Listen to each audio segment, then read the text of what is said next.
Saat menggali, korban menemukan benda berwarna terang seperti putih, kemudian diingatkan oleh salah satu saksi agar berhati-hati.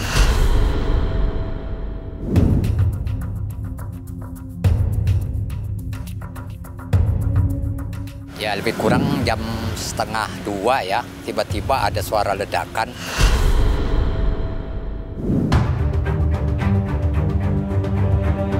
Ya, itu ada kemungkinan bahwa bom-bom yang pelaku-pelaku yang terkait dengan gerakan-gerakan separatis itu.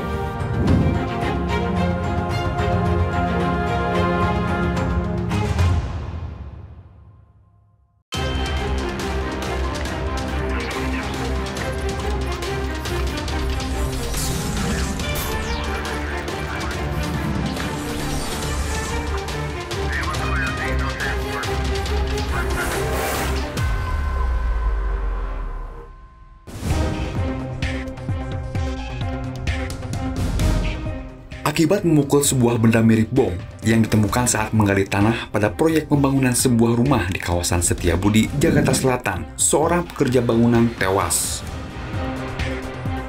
Saudara, ledakan di Kelurahan Guntur, Setiabudi, Jakarta Selatan mengundang tanda tanya bagi masyarakat.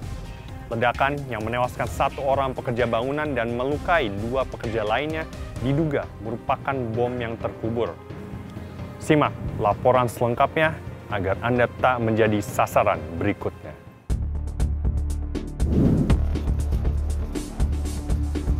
(18 Oktober lalu, warga Jalan Perahu, Setiabudi, Jakarta Selatan dikejutkan oleh suara ledakan keras dari sebuah lokasi proyek pembangunan sebuah rumah. Ledakan bermula saat 4 pekerja bangunan sedang menggali tanah. A. Salah satu pekerja menemukan benda mencurigakan. Bukannya mengamankan, A malah memukul benda tersebut hingga meledak. Saat menggali, korban menemukan benda berwarna terang seperti putih, kemudian diingatkan oleh salah satu saksi di antara 3 saksi lainnya itu agar berhati-hati terhadap benda tersebut. Kemudian berdasarkan keterangan saksi, korban memukul benda tersebut dan akhirnya menimbulkan ledakan. Kemudian korban A ini kami temukan meninggal dunia di tanah galian yang mereka kerjakan. Kemudian 3 saksi lainnya mengalami luka ringan, saat ini sedang dilakukan pengobatan di klinik terdekat. Mengenai ledakan di Setiabudi, polisi belum memberikan kesimpulan terkait jenis bom yang telah menewaskan 1 orang dan melukai 3 orang tersebut. Jadi sementara belum kita simpulkan, nanti secara bersamaan, baik itu kesimpulan dari kedokteran forensik, laboratorium forensik, kemudian Jibom akan berdiskusi di sini, berkolaborasi untuk menentukan apakah jenis bom yang kita menggunakan, apa jenis bom yang akan digunakan. Jadi kami belum bisa sebut. Baru-baru ini, kami mendatangi lokasi ledakan guna mencari informasi dari warga sekitar bagaimana kronologi ledakan tersebut. Kami bertemu Roni, salah seorang warga yang sempat mendengar suara ledakan keras. Roni mengaku, meski tak melihat kejadian tersebut secara langsung, ia sempat melihat 2 pekerja bangunan keluar dari rumah tempat ledakan berasal. Ya, lebih kurang jam 1:30 ya, tiba-tiba ada suara ledakan. Kita nggak tahu persisnya dari mana, tapi kita nengok sebelah kiri, dari rumah kosong ada kelihatan asap ngepul kayak gitu, pekam. Terus tiba-tiba 2 karyawan yang kerja di rumah situ keluar. Ada beberapa orang yang langsung deketin situ, nanya ada apa Pak? Nggak tahu, teman kita ada musibah di dalam. Udah, seterusnya ya udah ada aparat. Bapak apa tahu itu rumah siapa, Pak? Waduh, nggak tahu, soalnya baru dibeli orang sih rumah itu. Jadi rumah itu mau dibangun kayaknya. Ini pembelinya Bapak nggak tahu ya? Nggak tahu. Di sekitar TKP, kami mendapat informasi dari warga bahwa lokasi proyek pembangunan rumah di mana ledakan terjadi bersebelahan dengan lokasi peristiwa ledakan bom rakitan pada tahun 2001 silam yang terjadi di asrama mahasiswa Aceh. Kami bertemu Mariono, salah satu warga yang telah tinggal 30 tahun lebih di Kelurahan Setiabudi. Mariono menyebut, lokasi ledakan memang tepat di samping lokasi yang dulunya asrama mahasiswa Aceh. Oh, 2001 dulu kan itu rumahnya sebelahnya itu yang kejadian kemarin, itu sebelahnya kan Wisma Aceh. Wisma Aceh udah dari dulu, emang dari zaman Belanda udah ada Wisma Aceh. Kemudian hari Kamis tahunnya saya lupa, bulannya juga lupa, cuman harinya saya ingat. Ya udah lama banget ya. Hampir 20 tahunan ya antaranya ya. Ledakan bom rakitan di asrama Yayasan Kesejahteraan Iskandar Muda terjadi pada Mei 2001 silam. Diduga, bom meledak saat dirakit oleh para pelaku di kamar nomor 9. Akibat ledakan dahsyat tersebut, 2 mahasiswa tewas dan gedung asrama porak-poranda. 22 tahun berlalu, kasus ledakan bom rakitan di asrama mahasiswa Aceh telah usai. Kini, nama Yayasan Kesejahteraan Iskandar Muda telah berganti nama menjadi Wisma Taman Iskandar Muda. Setelah kejadian itu diawasi oleh pihak kepolisian sampai kemudian pihak yayasan bisa mengambil kembali lahan itu setelah dinyatakan clean and clear. Sekarang namanya Yayasan Kesejahteraan Taman Iskandar Muda. Ledakan di proyek pembangunan rumah yang menewaskan seorang pekerja bangunan baru-baru ini diduga merupakan sisa-sisa dari bom rakitan yang meledak di asrama mahasiswa Aceh 2001 silam. Ya, itu ada kemungkinan bahwa bom-bom yang dipakai pada masa-masa sebelumnya itu bisa jadi itu ditanam ya, karena disembunyikan oleh boleh dikatakan oleh orang-orang tertentu, pelaku-pelaku yang terkait dengan gerakan-gerakan separatis itu. Namun hingga kini belum ada keterangan resmi polisi terkait ledakan di Jalan Perahu Setiabudi. Dugaan bom rakitan yang terkait peristiwa ledakan di asrama mahasiswa Aceh tahun 2001 lalu masih perlu dibuktikan. Kami berupaya mewawancarai Polda Metro Jaya yang tengah menyelidiki peristiwa ini. Namun, permintaan kami belum mendapat jawaban. Kasus penemuan benda mencurigakan seperti bom kerap terjadi. Di sejumlah daerah, warga beberapa kali menemukan bom yang terkubur di dalam tanah. Sudah 3 hari ini Pak Medi mencari di tepi-tepi sungai maupun sawah, kemudian mendapatkan benda yang diduga bom, kemudian benda itu dibawa pulang.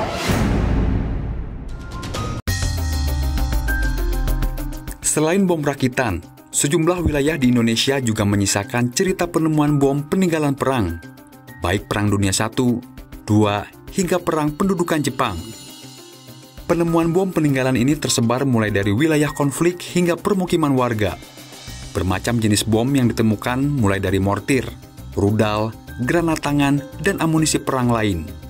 Tak jarang, bom tersebut ditemukan oleh warga sebelum dilaporkan kepada polisi. Di Kabupaten Blora, Jawa Tengah, tepatnya Desa Patalan, 6 Agustus lalu, warga menemukan benda mirip mortir. Warga sengaja mencari mortir berdasarkan temuan sebelumnya. Selama 3 hari, warga mencari di persawahan hingga tepi sungai.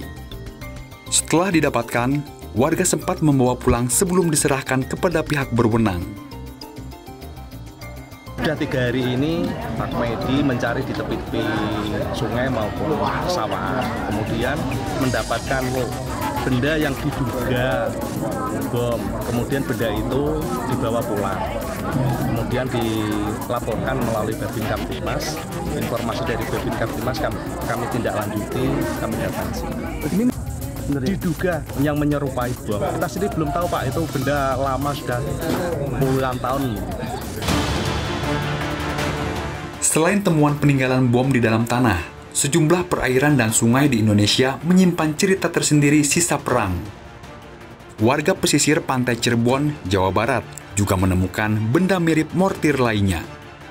Zaidi, seorang nelayan, menemukan benda besi berkarat di jaring nelayan saat melaut. Zaidi awalnya mengira besi berukuran sekitar setengah meter tersebut adalah bongkahan emas. Namun, Zaidi curiga ketika mencium bau seperti mesiu dari temuannya tersebut. Zaidi dan warga yang curiga lantas melaporkan penemuan ini ke aparat setempat. Besar ya Pak waktu itu ya Pak? Iya besar sih. Baunya bau obat. Mesiu. Iya. Tadinya sih kita nggak ngerti atau nggak tahu itu bahwa itu kan bom. Terus pagi kita kan nebarin jaring jam 6. Jam 7 kita tarik jaring. Benda itu nyangkut di jaring. Pas waktu itu kita tidak tahu bahwa itu bom. Pas kita angkat ke atas, kita simpen di atas, ya sempat kita koprek-koprek gitu. Waktu itu ya kita kan dikirain itu semacam besi biasa atau emas atau ya dan lain-lain lah gitu ibaratnya. Kan lumayan gitu ibaratnya. Pas tahu saya bawa pulang, ada yang bilang bahwa itu bom. Kita kan tidak tahu juga. Terus Babinsa kita itu menelpon kita, katanya menemukan benda dari laut. Terus pas dilihat, ya itu berbentuk bom. Penemuan bom di Desa Bunglon Kidul Maret lalu bukan kali pertama. Menurut polisi, warga seringkali menemukan bom berupa mortir di pesisir pantai desa tersebut.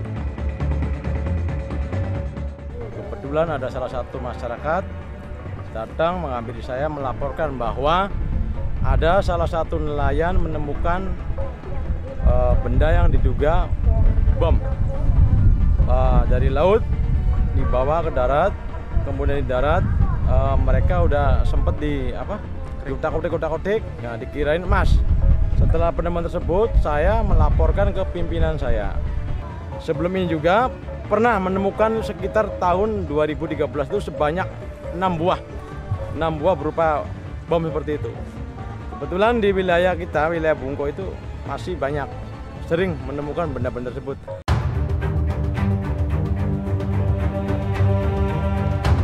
Cerita sebaran bom sisa peninggalan perang di Indonesia dapat ditelisik dari seluruh daerah. Jakarta yang dijadikan ibu kota sejak zaman kolonial juga menyisakan cerita tersendiri pembuatan hingga penyimpanan amunisi dan senjata. Cakung, wilayah yang saat ini masuk Jakarta Timur, dahulunya diketahui sebagai tempat penyimpanan peluru dan amunisi berat seperti meriam. Selain Cakung, Pelabuhan Jakarta Utara yang dekat dengan laut juga dijadikan basis militer dengan dilengkapi gudang senjata. Di sekitar Jakarta banyak loh tempat-tempat. Siapa yang peduli untuk mengetahui tempatnya saja dan mencegah terjadinya peledakan? Kita kagak tahu. Di mana Jakarta Timur itu, di daerah Cakung, ada itu tempat penyimpanan. Di daerah Jakarta Utara tuh, di belakangnya dari pelabuhan itu pernah jadi tempat penyimpanan amunisi tentara Belanda. Ketidaktahuan menemukan barang yang diduga bom membuat kekhawatiran di masyarakat. Bagaimana antisipasi yang harus dilakukan menghadapi situasi seperti ini?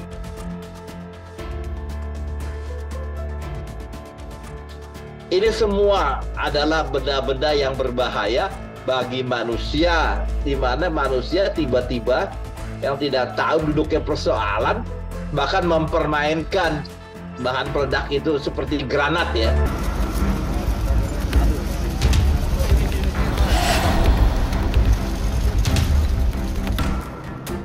Ledakan di Setiabudi pertengahan Oktober lalu terjadi akibat korban tidak mengetahui benda seperti apa yang ia temukan. Korban sempat memukulnya. Banyaknya kasus penemuan bom peninggalan perang di sejumlah daerah Indonesia juga berisiko membahayakan orang yang menemukannya, lantaran sebagian besar bom masih bisa meledak. Yang relatif kecil, adanya benda-benda atau zat mesiu yang terpendam yang bisa meledak. Ini semua adalah benda-benda yang berbahaya bagi manusia, di mana manusia tiba-tiba yang tidak tahu duduknya persoalan, bahkan mempermainkan bahan peledak itu seperti granat ya. Akhirnya pada satu hari meledak.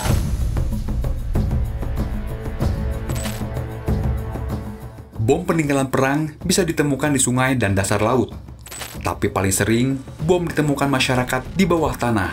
Pertama yang sering ditemukan itu dalam tanah yang sudah dibangun rumah. Tapi kan nggak sedikit bom itu kemudian jatuh ke tempat yang tidak meledak gitu ya.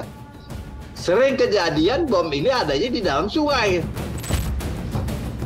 Selain itu, bom peninggalan perang juga kerap ditemukan warga di area permukiman. Masyarakat rentan menjadi korban ledakan jika tidak mengetahui potensi bahaya benda-benda yang ditemukannya. Masyarakat perlu mendapat informasi tentang jenis bom dan bahayanya. Jadi pertama, nomor satu adalah informasi. Untuk bisa tahu duduknya persoalan bahwa peralatan ini bukan barang mainan dan berbahaya begitu, informasi. Yang kedua tentu saja informasi mengenai benda bahan peledak itu sendiri. Mereka perlu tahu yang kecil granat gitu ya, kalau yang kedua yang besar itu bom, dan ada lagi jenis-jenis lainnya. Lalu, jika masyarakat menemukan benda-benda yang mencurigakan, berhati-hatilah. Jangan sekali-kali menyentuh, memukul, apalagi membantingnya. Berikutnya, segera lapor pada pengurus lingkungan atau pos polisi terdekat agar segera ditangani.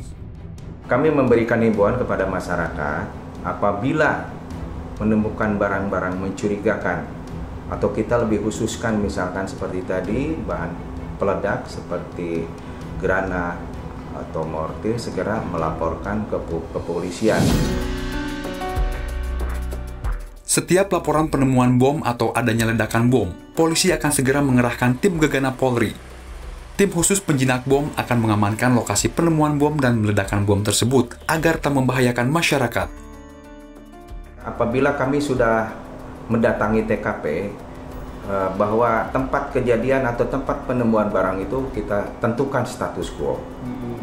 Untuk artinya supaya tempat kejadian itu tidak rusak atau apa. Jadi dalam itu kita laksanakan supaya menjaga juga hal-hal yang tidak diinginkan apabila sudah menemukan barang-barang mencurigakan, dan kami langsung menghubungi dengan bagian atau yang menangani dengan penemuan barang-barang tersebut.